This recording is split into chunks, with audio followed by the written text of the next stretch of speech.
केस खूप गळतायत, केसामध्ये कोंडा झालाय, केसांची वाढ थांबली, केस झाडूसारखे झालेत, काय करू सुचत नाही. तर आजचा व्हिडिओ शेवटपर्यंत पहा, कारण की आता थंडी येते आणि थंडी म्हटलं की केसांच्या खूप साऱ्या समस्या आपल्याला जाणवायला लागतात, अगदी लेडीजला सुद्धा आणि जेंट्सला सुद्धा. तर चला, असाच एक घरगुती उपाय मी आज तुमच्यासोबत शेअर करणार आहे. येणाऱ्या थंडीमध्ये तुमचा एकही केस गळणार नाही, ही माझी गॅरंटी. तर इथे कांदे घेतलेत, आपल्या किचनमध्ये सहज अवेलेबल होतात हे कांदे. तर 3 ते 4 किंवा 5 कांदे छोटे छोटे घ्या. कांद्याचं साल काढून घ्या आणि कांदा स्वच्छ 2 ते 3 पाण्याने धुवा. तर कांदा केसांसाठी अतिशय उपयुक्त आणि प्रभावी नैसर्गिक उपाय आहे. यात असणारे सल्फर, अँटीऑक्सिडंट आणि अँटीबॅक्टेरियल गुणधर्म केसांच्या वाढीसाठी, मजबूतीसाठी आणि टाळूच्या आरोग्यासाठी खूप फायदेशीर आहे. कांद्यामध्ये असणारे सल्फर रक्तभिसरण सुधारतो आणि केसांच्या मुळांना आवश्यक पोषण देतो, ज्यामुळे केसांची वाढ वेगाने होते. जर तुमचे केस अकाळी म्हणजे कमी वयामध्ये पांढरे होत असतील तर ते रोखण्याचं काम सुद्धा करतो. केसांना एक छान चमक येते, केस गुळगुळीत होतात. तसंच केसांच्या मुळांना बळकटी देतो आणि तुटणं व गळणं कमी करतो, कोंडा कमी करतो. कांद्यातील अँटीबॅक्टेरियल आणि अँटीफंगल गुणधर्म टाळूवरील जंतू आणि फंगल इन्फेक्शन दूर ठेवतात.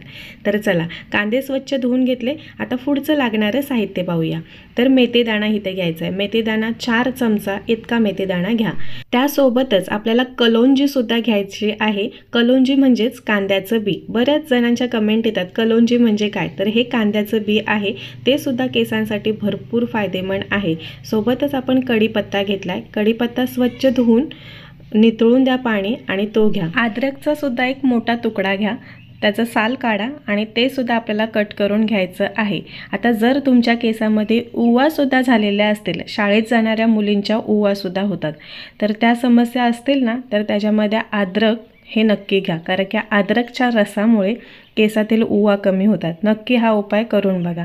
आणि एक व्हिडिओसुद्धा मी केसातील उवांवरती बनवला आहे, खूप छान प्रतिसाद त्यालासुद्धा मिळाला आहे. तर तो सुद्धा जरी उपाय केलात ना तरी चालतं आहे. आता हे सगळं साहित्य, मेथीदाणा, कलोंजी, अद्रकचे तुकडे आणि कढीपत्ता, तर हे सर्व साहित्य मिक्सरमध्ये घालून आपल्याला दरदरीत इतकं वाटून घ्यायचं आहे. पाणी बिलकुल घालायचं नाही, असंच वाटून घ्यायचं. आणि एक सलग मिक्सर चालू नाही ठेवायचा, तर चालू बंद असं करत हे वाटून घ्यायचं, म्हणजे सुकं असं वाटलं जातं. नाही तर एक सलग मिक्सर चालू ठेवला ना की कढीपत्त्याचं पाणी निघायला लागतं आणि अद्रकचं सुद्धा, मग मेथीदाणा पटकन बारीक नाही होणार. इथे तुम्ही पाहू शकता, हे आता दरदरीत असं बारीक करून घेतलं आहे. एका कढईमध्ये काढून घ्यायचं आणि 2 ते 3 महिने ही रेमेडी आपल्या केसांना आपण वापरू शकतो. मिक्सरच्या भांड्याला जे साहित्य लागले ना, तर ते सुद्धा व्यवस्थित काढून घ्या, काही आपल्याला टाकून द्यायचं नाही आहे. तर इथे तुम्ही पाहू शकता, हे इतकं दरदरीत अशी पावडर निघाले. तर आता याच्यामध्ये आपण जे मगाशी स्वच्छ धुवून ठेवलेले कांदे आहेत ना, तर त्यातील 2 कांदे अशा पतल्या स्लाइस काढून या मिश्रणामध्ये आपल्याला घालायच्या आहेत. तर इथे पाहू शकता, मी जसं करते तसं तुम्ही करू शकता. मला ना रोज खूप अशा कमेंट येतात की ताई, माझे केस खूप गळत आहेत, खूप साऱ्या रेमेडी मी ट्राय करते तरीसुद्धा केस गळती काही थांबत नाही. तर तुम्हाला सांगते, ही रेमेडी ट्राय करून बघा. आणि एकदा केले, 2दा केले तर नाही. आता 3 महिने ना थंडी आहे ना, 3-4 महिने थंडी चालते. तर या थंडीमध्ये, थंडी चालू व्हायच्या आधीपासूनच तुम्ही वापरायला सुरुवात करा. या रेमेडीने बघा तुम्हाला नक्की फरक जाणवेल. आता इथे ना आपण राईचं तेल घेतले, किराण्याच्या दुकानामध्ये सहज मिळून जातं. तर हे राईचं तेल गरम असतं आणि खास करून थंडीमध्ये ना हे वापरायचं. जर तुम्ही हे नसेल ना तर खोबरेल तेलसुद्धा वापरू शकता. खोबरेल तेलसुद्धा भरपूर केसांसाठी फायदेमंद आहे आणि अगदी लहानपणापासून आपण ते वापरतो, आपल्या केसांनासुद्धा ते सूट झालं आहे. आणि आता थंडी, मी पंजाबमध्ये आहे आणि पंजाबमध्ये थंडी खूप आहे, तर हे दोन्ही तेल ना मी मिक्स करून ही रेमेडी बनवणार आहे. तर आता इथे राईचं तेल घेतलं आहे, म्हणजेच सरसोचं तेल, आणि खोबरेल तेलसुद्धा.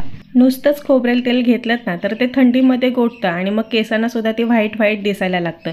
इतर सीझनमध्ये तुम्ही खोबरेल तेल घेऊ शकता, पण थंडीमध्ये ना सरसोचं तेल आणि खोबरेल तेल असं मिक्स करून घ्या. तर आता इथे तुम्ही पाहू शकता, हे छान असं मिक्स केलं आहे.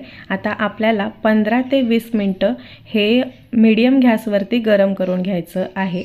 म्हणजेच ह्याच्यामध्ये आपण जो कांदा घेतला आहे ना तो ब्राऊन व्हायला पाहिजे, तिथपर्यंत आपण हे तेल गरम करून घ्यायचं. आता एक लक्षात ठेवायचं, मीडियम गॅस ठेवायचा आणि स्लो ठेवला तरी चालतो आहे. तर हे सतत चमच्याने ना ढवळत राहायचं, नाहीतर ते साहित्य म्हणजे कढीपत्ता वगैरे जे घेतलं आहे ना बारीक करून तर ते खाली भांड्याला चिकटलं जातं. आणि हे ते तुम्ही पाहू शकता. आता याच्यामध्ये कढीपत्ता, अद्रक, तर त्याच्यामध्ये पाणी असतं आणि हे पाणी मग हे असं वरती फेस येतो. आता ही ते कढई माझी छोटी झाली कारण का पूर्ण वरती यायला लागले, तर नंतर मी ट्रान्सफर केले दुसऱ्या कढईमध्ये. तर तुम्हाला सांगते मीडियम गॅसवरती छान कढून घ्यायचं हे तेल, म्हणजे याच्यामध्ये असलेलं मॉइश्चराईज हे पूर्णपणे गेलं पाहिजे. पण आता नाही, कारण का आता फक्त आपल्याला कांदा आणि हे साहित्य ब्राऊन होतोपर्यंतच हे करून घ्यायचं आहे, कढून घ्यायचं आहे. तर हे ते पाहू शकता, नाहीतर पूर्णपणे करपून जाईल. तर आता हे ट्रान्सफर करून घ्यायचं दुसऱ्या कढईमध्ये.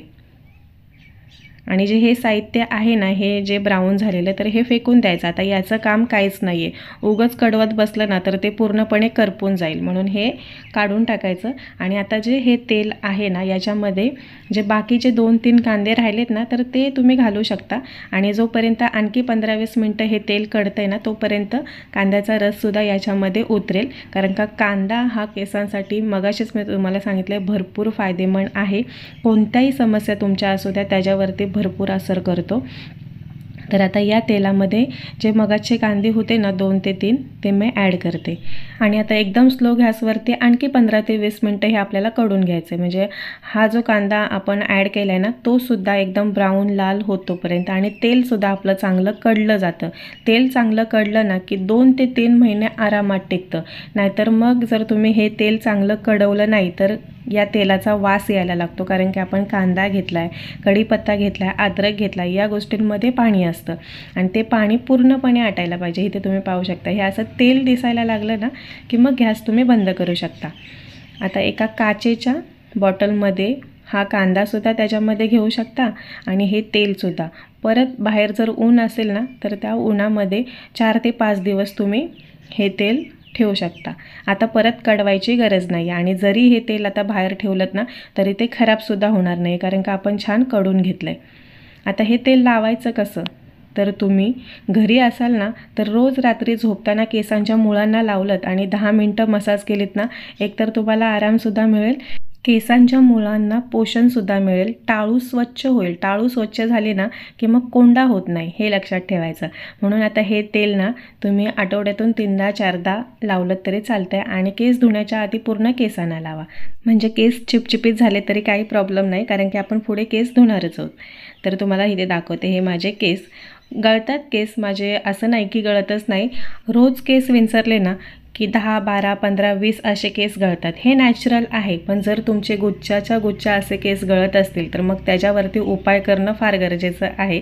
म्हणून म्हणते हा उपाय करून बघा. मी सुद्धा ह्या अशा घरगुती काही ना काहीतरी रेमेडी करत असते आणि त्याच्यापासून केस गळती मी माझी भरपूरच कमी केले. आपण घरी असलो ना की केसांकडे लक्ष देत नाही, केस विंचरत नाही, आणि ज्यावेळेस आपल्याला कुठे बाहेर जायचं असेल त्यावेळेस केस विंचरायला घेतो आणि मग इतके केस गळतात ना, खूप केस फणीमध्ये येतात. म्हणून रोजच्या रोज जरी घरी असलात ना तरी केस विंचरा. त्याच्यामुळे काय होतं माहिती आहे का, केस गळती कमी होते, ब्लड सर्क्युलेशन चांगलं होतं. त्याच्यामुळे रोजच्या रोज नियमित केस विंचरा. 1दा विंचरा, 2दा विंचरा, पण विंचरा. तर चला मैत्रिणींनो, आजचा व्हिडिओ मी इथेच समाप्त करते. पुन्हा भेटू अशाच एका नवीन व्हिडिओमध्ये. तोपर्यंत धन्यवाद.